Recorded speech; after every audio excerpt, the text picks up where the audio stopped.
like to welcome you to Boy Meets Wellness, a podcast that discusses the complexities, celebrations, and challenges of building a wellness ritual as a BOI, a person who is born obviously incredible. You are now listening to Boy Meets Wellness with poet, motivational speaker, and wellness lover, Evolve Benton. BOI, born obviously incredible, especially when you wear it pretty. Victoria, welcome to Boy Meets Wellness. I've been looking forward to this conversation since I met you in Austin a few months ago now. I know, right? Feels like forever. Right? And we really got to connect over our Leo vibe. So happy belated birthday. I know it's past our season, but it's always our season in a way. And we really got to have some really cool conversations about the work that you're doing, right, within health, wellness, and specifically nutrition, right? Which I think is just a conversation that we've had on Boy Meets Wellness, but not really, to be honest with you, in a long time. So I think this is going to be great for folks to hear. So awesome. Tell the folks what brings you joy and a little bit about where you're at now and where you grew up. Okay. All right. So I grew up in Jersey. I'm still in Jersey. So I'm Jersey girl forever. But what brings me joy when it comes to the health field, pretty much everything, I love coaching people, and it really is my true passion. Like, this is what I was destined to do. I know it from the bottom of my heart. And it brings me so much joy just talking to my clients, seeing them being able to make a change for themselves and feel confident in it brings me so much joy. And I love that. And it's exciting, it's enlightening, and I look forward to it each and every day. So that's what brings me joy. And second question was, repeat again. Well, you kind of said it. You said where you were from and where you grew up. So your business brings you joy. I always say that when it comes to people who are incredible, right? Born obviously incredible like yourself, there's always a team. Right. Yeah. There's always some people who are there to support it. So if you had a gratitude list, right, who would be your top 2 or 3 people on that list that you would want to thank today? Yeah, definitely my mom and Tyler, my boyfriend, because both of them are my rocks. They are always there for me. My mom has offered me endless support, and I can't thank her enough for that, giving me the opportunity to be able to build my business while living in her house is very nice. So, and Tyler has always been there to support. He's always there to listen. And, we are going through similar journeys. So it's nice to have someone that understands that journey as well. So those would be my 2 people that I could thank and be grateful for each and every day. There's a million people I could be grateful for, but those are my top 2. Nice.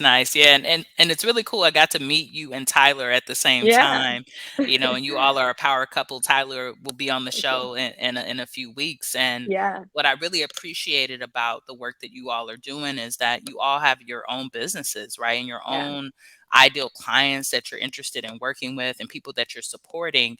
And I think that is so powerful, right? Because sometimes in relationships, it can get really a mesh. It's like, we have to do everything together. We have to be in business together. We have to, right? But you all have like a great separation. And I think that that's powerful. So thank you. How did you get into health and wellness and specifically nutrition? Like, tell us a little bit about your journey. Yeah. So I was a cheerleader all of my life, gymnastics, cheerleading, dance, all of the above, and I loved it. It was like my true passion when I was growing up. So I really did enjoy it. But going into high school, it just became not fun anymore. It was very cliquey. It wasn't really for me anymore. So I decided to part ways with it my sophomore year of high school. And after that, I was like, I kind of need something else to turn my focus to because I wasn't being as active as I was. I didn't really have that passion or outlet anymore when I didn't do cheerleading. So I started running. I started running. I did a couple races. Actually, I did more than a couple races. I did a lot of 5Ks. I did a half marathon, which was very hard. Probably won't do it ever again. But and then, I thought I found myself, but I really lost myself because I was overworking out. I was not fueling my body the right way. I was afraid of food. I had a terrible relationship with food. all I wanted to do was be skinny and thin and tiny. Like, I'm a short person. I'm only 5'2". So, to me, like, being muscular didn't look good at the time, but I was always like striving to be smaller, and I realized like how horrible of a mindset that was for me. And the way that I was fueling my body was like crushing me. I felt horrible. I had lost my cycle for a long time. I was very thin. Like, I had a lot less body fat than I was used to.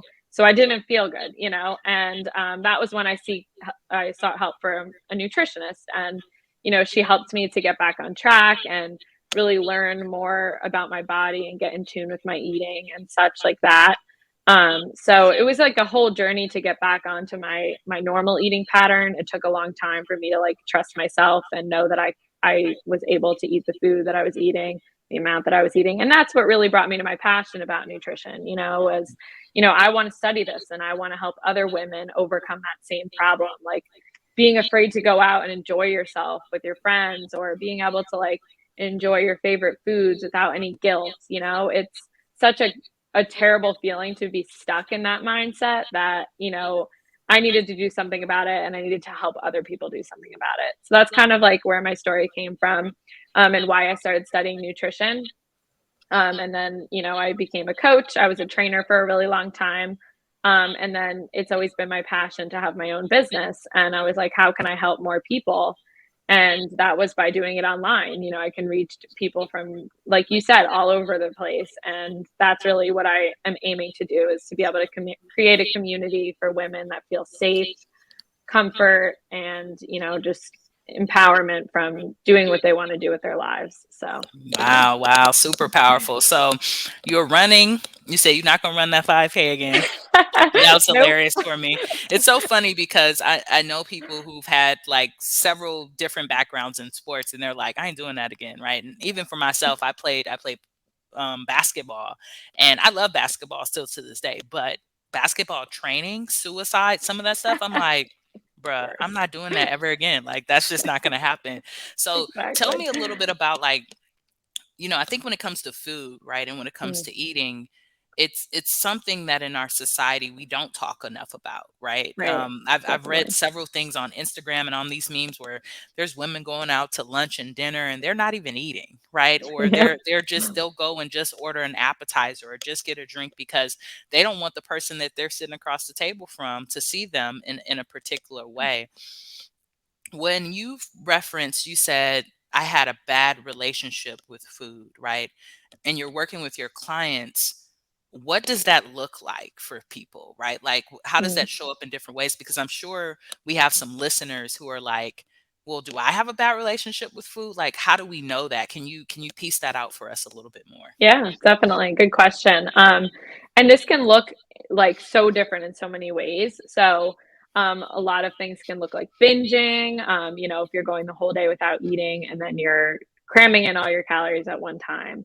A lot of it can look like guilt, where you're eating things that you enjoy but feeling guilty about it afterwards. And a lot of it can look like obsessiveness, like, I can't eat this. I can only have a little tiny bit of this. I can't eat that. I can't do this. I can't do that. Like, telling yourself all these things in your head that you can't do when, like, that's really what your body needs. That was really what I experienced, is the obsessiveness. So that was a big, big, big one. And then really just like negativity, like, feeling like, oh, I just ruined all of my progress by having this one meal, or, I can't go out to eat because I'm just going to like make the wrong choices and ruin all my progress. And, it looks different for everyone, but those have been like my most common ones with my clients. And these are things that we have to work on together in order to like fix that before they can really start seeing results with their health, because if you're constantly stuck in that diet mindset, or you're stuck in that terrible relationship with food, it's only going to get worse if you're not healing from that first. So Mm. yeah. I love it. I love it. So it's a lot Yeah. of it sounds like it's in the mind, right? It's really Yes. around us shifting our mindset. And Right. I think because you've had that experience and then you already had a nutritionist, I imagine as a coach you're able to really support people and give them a lot of examples. So you also said in your dialogue, you were a trainer and then you became a coach, or you were a coach and then became a trainer. I can't remember which came first. And I'm interested in what's the difference there, right? Because so many of us, we go and we look for people to help us with our nutrition, our health and wellness, and they have these different titles. So can you explain, like, what's the difference between a trainer and a coach, and what are the different outcomes one can expect from each of those? Yeah, of course. So, trainer, definitely just more in-person based, at least from what I do now. So you meet with your trainer so and so amount of times a week. Say it's 2 times a week for an hour, and then you don't see them again. And they don't really help you with your nutrition. It's basically like you're there for the workout, and then, you go do your own thing during the week. So the part that I disliked about that was that I couldn't help the clients with other things, like their mindset, their habits, their nutrition, and I couldn't give them that game plan that they really needed. You know what I mean? It was that 2 hours and that was that. I could have gone above and beyond and done all of those things, but for me to not see the client in that time being, or really have much communication with them in between, wouldn't have really worked, right? So, the trainer, I've seen a lot of traders in my life, and not everyone is very in tune with what they're doing, right? So you could have a trainer that's just there to like look at your form, count your reps for you. You could have a trainer that writes you whole workout programs. So it really just depends on the person.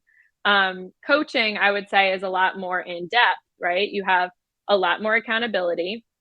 You have help with your mindset, your fitness, your nutrition, your habits, your lifestyle, your sleep, your stress, pretty much every aspect of your health. So that way, like, you're putting all those pieces together and you're getting that optimal result that you're looking for. So that's how I would differentiate the two. Okay, great. So Yeah. coaching is more holistic, right? And then training is definitely more focused on the physical aspect of the body. So the other thing you talked about was like you were obsessed with being small and skinny. Yeah. And folks, I know you're if you're watching this on YouTube, right, you're seeing Victoria and you're only seeing this amount, but I'm gonna tell you right now, I do have a tank top on, guys. She's swole, y'all. Like, she is swole. Go look at her page. She is out here like cha-ching, right? Like, got the muscle on her. Yeah. Took a while. It took a while, yeah, and I'm sure, right? You gained that gains, right? Like you gained that. Exactly. So for you, what type of mindset shift did you have where you decided that, because you said you used to look at muscular things as like, this is not attractive. Yeah. And now I see you and I'm like, wow, you are out here killing it. Like, you're extremely strong. Like, what was that shift like for you? And is that what you help your clients with? Is it mainly, muscle gain? Is it losing weight? Like, is it just really about their goals? Tell us a little bit about that. Yeah. So for my personal experience, when I went from like running to wanting to get strong, it was really like the weightlifting that helped me, like learning how to start implementing that. I actually had my brother teach me that. And then I kind of like got the ropes, once I got certified to be a trainer, I kind of like knew how to do the exercises and such. So just like the practice of that and being in the gym, lifting weights, like feeling like so freaking strong and like empowered to be doing that is like so much better than the running high, in my opinion. Like, I would get people being like, oh my God, you can lift so much. You're like, for such a small person. And I'm like, thanks. So it was just a nice feeling, like, to be able to think of things in terms of strength rather than like physique. Right. So that was the biggest shift for me, I would say, was like focusing more on like what my body can do rather than what my body looks like. It wasn't easy, it didn't happen like that, but with that constant practice and stuff, it was really helpful. And same goes for my clients. So like a big thing that I like to teach them too is like, rather than looking at things as like, I have to do cardio because I want to lose weight, or I have to do this because I want to lose weight. Like, what do you want to do? Like, what do you like to do? And I think that's the biggest thing that comes into play with like coaching is like, yes, what's going to be best for the client, but you also have to make it a little bit fun for them as well. Otherwise it's going to be hard to stick to the process. So I like to do a lot of strength training with my clients. I think that it works best for fat loss purposes and building muscle. But if they are people that like cardio, then by all means, we can add in some cardio. And of course, it's good for your health anyway. So, Yep, keep that cardiovascular health up, right? Keep it moving and exactly. grooving. Definitely, yeah. I remember when I would go to the gym with my coach. My coach is Zami Hemingway, and I think I sent you some of his information. He's actually one of my clients as well, and he's very small too. He's very like as far as height, he's very short. Right.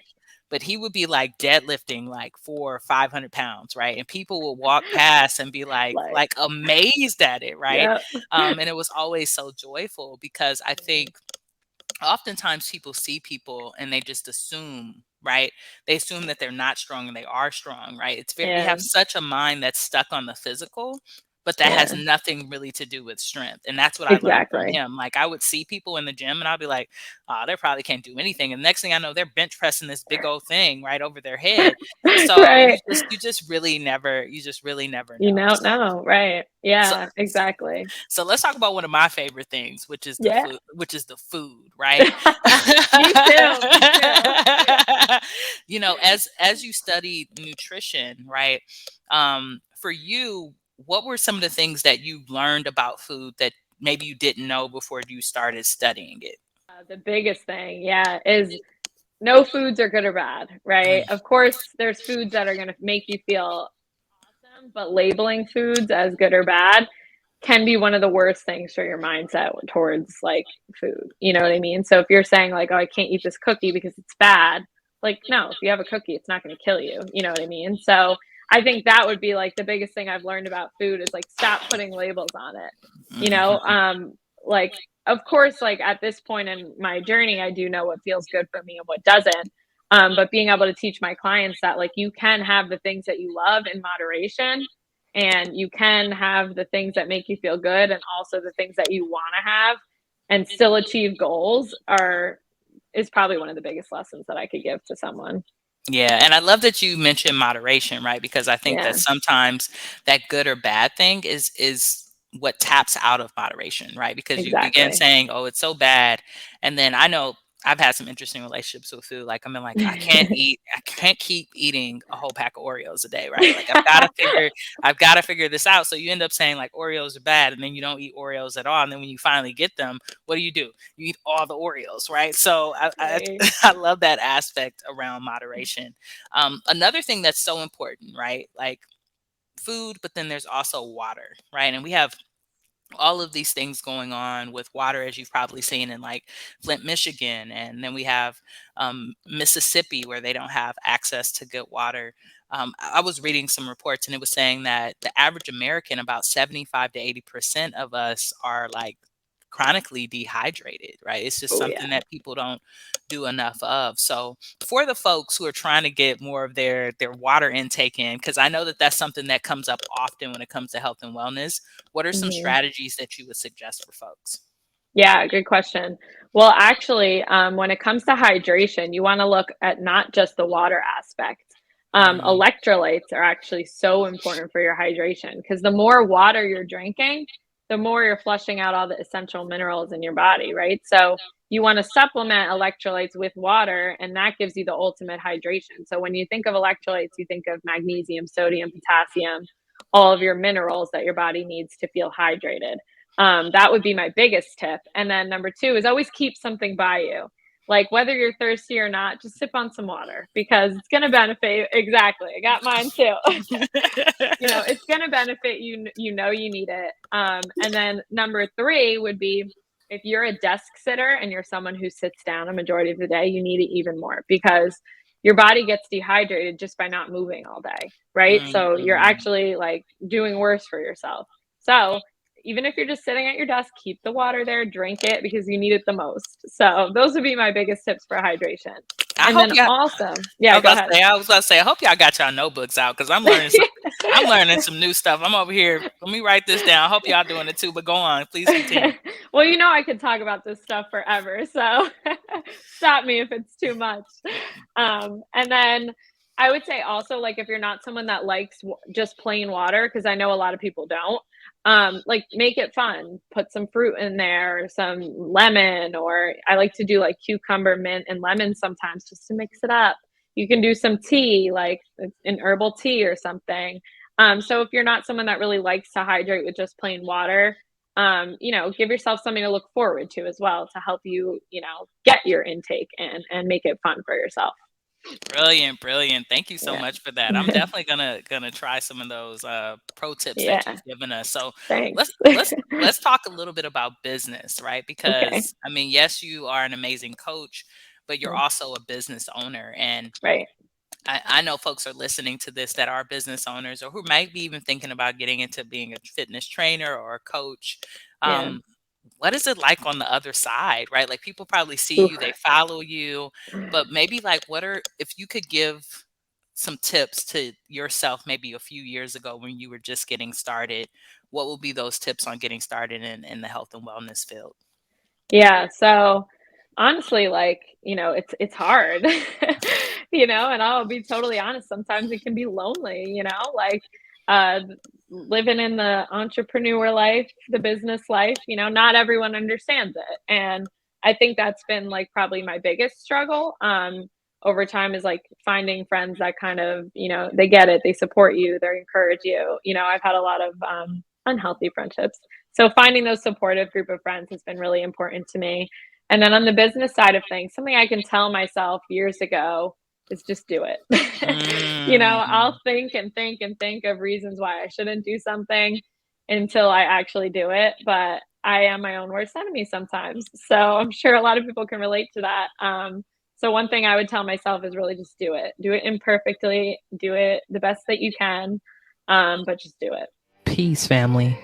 I want to give you a gift. The guided meditation for wealth is an opportunity for you to start building wealth and growing your income and having a better relationship with money. When I put this meditation together, I was struggling. I was really sitting in some scarcity. And to be honest with you, that still happens to me to this day. This meditation gives you an opportunity to practice and break through that every day. It also gives you an opportunity to move past some of the negative thoughts that you might have around abundance and money. So I'm going to leave the link to this in the show notes or in the description if you're watching this on YouTube so that you can get into the guided meditation for wealth for free. I want you to listen to this at least twice a day and give yourself an opportunity to build a better relationship with money. That's really my biggest advice to myself. I see you over here trying to get your Nike sponsorship on. I see where you're going with I this. wish. Fingers crossed, fingers Yep. crossed, right? Definitely. So you work primarily with women. Is it a particular reason that you decided to do you only work with women? Do you work with other folks? Is there a particular reason that you decided on that population? So I do work with men and women, primarily women. However, I've helped a lot of men in my life as well. So I just find that I can have a lot more like relatable topics to a woman because we better understand each other's bodies. I have nothing against working with men. I actually feel like sometimes I can have great connections with them compared to other clients too. So it's really dependent. I really look for someone that's going to be a good fit for my program overall, regardless of what gender they are. I want to be able to help them and I want it to be the right time, right person. So, no preference. As long as you're ready, you're committed, you're coachable, you're ready to take action. I'm here for you. Nice, nice. So walk us through a little bit of what you offer in your program, right? Like if I Yeah, was a client and I'm like, "Hey Victoria, I'm ready to get started." What would that process look like, right? Because I know that some folks listen to this and they might be interested, but they get scared, right? Like this is a absolutely. big thing to step in and say to someone, "I need help." Right? Yeah, So for what is the sure. process and what does your program have in it? Yeah. So the process is like an application, right? So first off, we just have a conversation based off of goals, what you've struggled with previously, where you're trying to take your health, with absolutely no obligation to commit to anything. If you're over here asking me for help, all I want to do is get to know you first, right? So no obligation is terms in like just talking, right? So first we do our application, all right? And then we discuss goals, etc. If I feel like you're a good fit to bring into my program, and you feel like it's a good fit, then we go into another discussion, right? And that's where we go further in depth as to kind of a little bit of a roadmap where I'm going to take you, how you're going to get to these goals, and how we're going to work as a team in order to get you there. So What I do in my program is very different based off of the person. However, we do have like similar roadmaps as to where we're going to go. So a lot of my intro program focuses on relationships with food, right? Healing from that, focusing on just like mindset shifts towards food, and a lot of like habit changes. Basically, the intro program is a big foundation, right? If you can build your foundation and learn that, then you can do anything from that step, right? Because you have your foundation, you've got it down pat, and then you can keep working up towards your goals, right? So the biggest thing in my intro program is the foundation. You have like workouts that are dedicated to you, you have nutrition that's dedicated to you, and you have me. So you have one-on-one coaching and accountability, and that's where we work together as a team in order to get you to where you want to go with your goals, right? So it's never one-sided. It's all like customizable. I don't love that word, but that's really what it is. It's because, like I said, I don't treat any client the same as how I treat another client, right? Like everyone's different depending on what they need in that moment. So okay, great. And people can work with you anywhere, right? Because you're doing this online, so they don't have to be in Jersey. But if they are in Jersey, are you still even doing better. some of the training in person, or is it mostly still everything's online? Yeah, so I do teach at a small studio in Jersey, not full time, just like a couple days a week here and there. I'll teach some classes and do some one-on-one training, but not much in person anymore, is mainly online.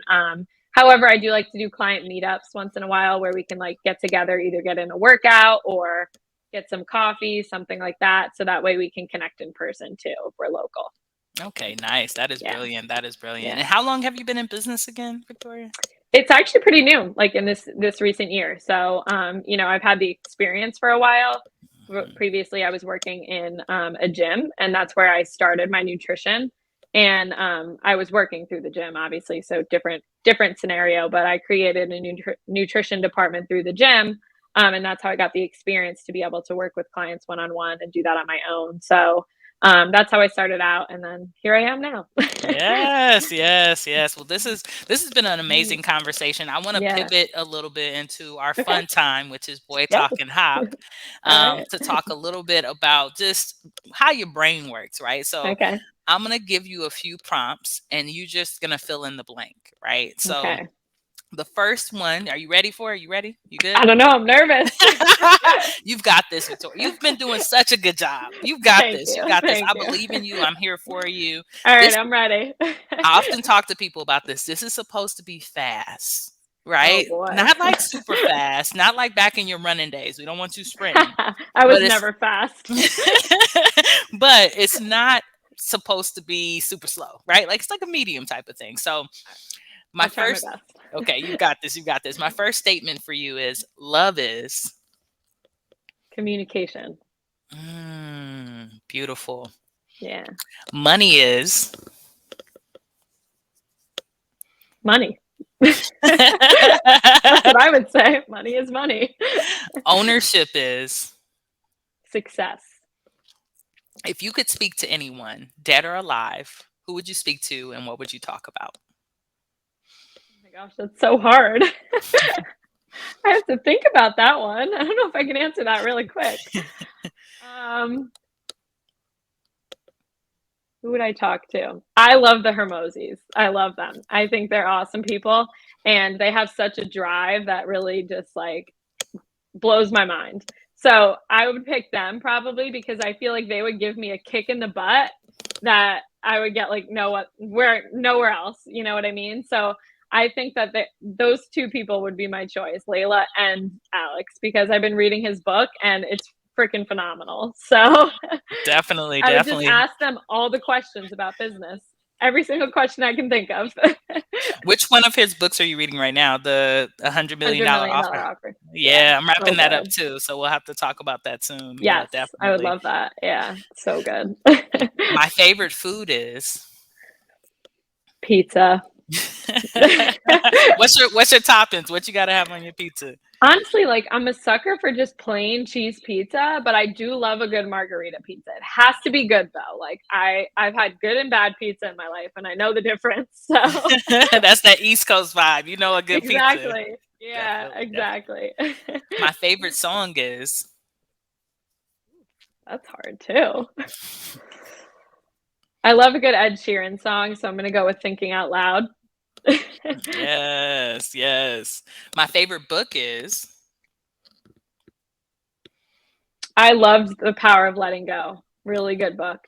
Changed my life. Have you ever read it? Yes. Mm-hmm. So good. Yeah, that was one of my favorites. Yeah, it allows you to really think about setting up boundaries, right? Yeah, it does. And I just love how they like walk you through the exercises, and it's nice, you know. I feel like I got a lot out of it. So okay, brilliant, brilliant. Wellness is fun. Yes. And last but never least, Victoria is a leader. Yes, you sure are. You're leading the world and doing some amazing work. So tell folks, how can they find your business? How can they support you? How can they connect?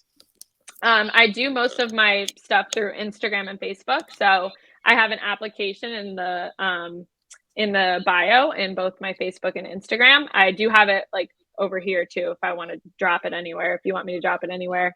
But you can fill out that application and I'll get in touch with you within the 24 to 48 hours that you fill it out. So nice, y'all. Please go check out Victoria's work. What we're going to do is we'll put that in the show notes. We'll also put it in the comments if you're watching here on YouTube, right? If you are watching on YouTube, feel free to like and subscribe. It always helps us grow our channel and be able to grow this business. So Victoria, thank you so much for being here. Thank you for being willing to share your gift. You gave so many pro tips. So I'm telling y'all, if y'all didn't have y'all notebook out, go back and listen again and take it out so that you can get these tips, because you gave a lot of free game. And I just really appreciate the fact that you're doing the work in such an authentic way. And that your work is not grounded in the way people look, but really in the way that they feel. Like, I think that that's so refreshing when it comes to health and wellness. Thank you. And thank you for having me. It was so fun. I loved this. I'm Victoria Szamreta, and I'm born obviously incredible. Thanks for listening to Boy Meets Wellness. Stay connected on and off the show by following us online at Boy Meets Wellness. That's boy with an I. Until next time, go be incredible.